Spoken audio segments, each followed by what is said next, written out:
Teresa Tomeo from Italy, and also she's a Catholic talk show host, and we're talking about Jubilee here. Apologize for the quick interruption, Teresa, but can you tell us a little bit more about Jubilee Year? Yeah, sure. And we were talking about the Mass that's taking place tomorrow at the Blessed Sacrament Cathedral in Detroit and the different pilgrimage sites. It's real easy to find out locally. Just go to aodonline.org/Jubilee. That's for the Archdiocese of Detroit.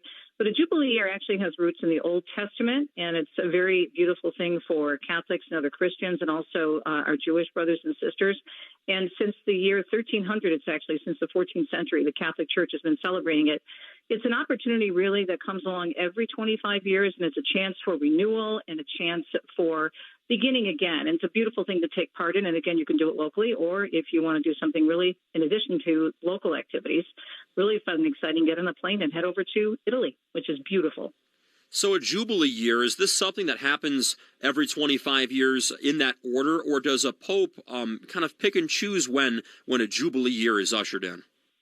Well, since the beginning, when they started this, of course, as I mentioned, it goes back to the Old Testament and Leviticus, but the church began their involvement in the 14th century. Normally, the Pope does choose, it's every 25 years, but within that period, he can choose an extraordinary Jubilee Year. For example, there was a special Jubilee Year of Mercy back in 2015. So it depends if the Pope can choose a special Jubilee Year, but the actual official Jubilee Years are every 25 years in the Catholic Church. What's really special about those pilgrimages to Italy during a Jubilee Year? Well, what's really neat is that you get to walk through what we know as the Holy Doors. So most of the activities for the church are based in Rome. The major ones, for example, on Christmas Eve, the Holy Father knocked on the doors of St. Peter's Basilica and opened not only those holy doors, but opened the Jubilee Year. And just the other day on Thursday, he actually did something very unique. He opened holy doors at a prison outside of Rome. And then he'll go to the other major basilicas, including St. John Lateran, St. Mary Major, and then also St. Paul outside the walls. But in all the dioceses and archdioceses around the world, Luke, they're going to have special events and masses like they're having here in Detroit. So there's no reason why anyone, if they're interested, and whether they're Catholic, I mean, anyone is welcome, and that's the whole point of a Jubilee Year. All are welcome to go to some of these beautiful churches, like in our own backyard, that we don't even take advantage of. Sometimes it takes someone to remind you of the beauty you have in your own backyard. Our basilicas are gorgeous, and even some places unique, as I mentioned earlier, as a Blessed Sloanus Casey Center, which is so special to so many Detroiters because of Sloanus Casey. So I would just say wherever you live, even if you're outside of the Archdiocese of Detroit, maybe you're in Lansing listening or Toledo, check what your local diocese is doing, and then maybe think about taking a pilgrimage, because it's really a beautiful thing to do, to walk through those churches and to be a part of this event, especially in Italy.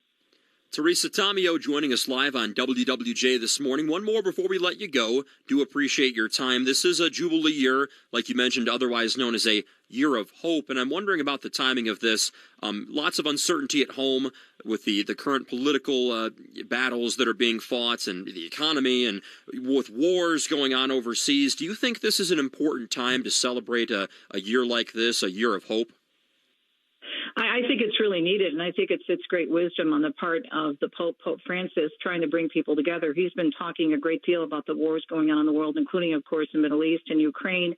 And it just reminds us of the importance of coming together and not being against each other, however we feel about politics, and to be hopeful, always to be hopeful, and to support each other. And this is what is so beautiful about the Catholic Church. The Catholic Church, the word means universal. And so the Pope is opening this up to everyone around the world. And I think it's something to think about. And if you are a believer or pray or whatever your spirituality is, to think about having hope and never giving up, because we do still live in a beautiful world. And many of these churches and places express that in such a great way. Teresa, thank you for a few moments this morning. Thank you for your time, and Merry Christmas, and have a Happy New Year as well. Appreciate this. Same to you. Thanks for the opportunity. Absolutely. Thank you so much. A little bit late to traffic and weather together. Marty Buffalini is still here over in the 24-hour traffic center.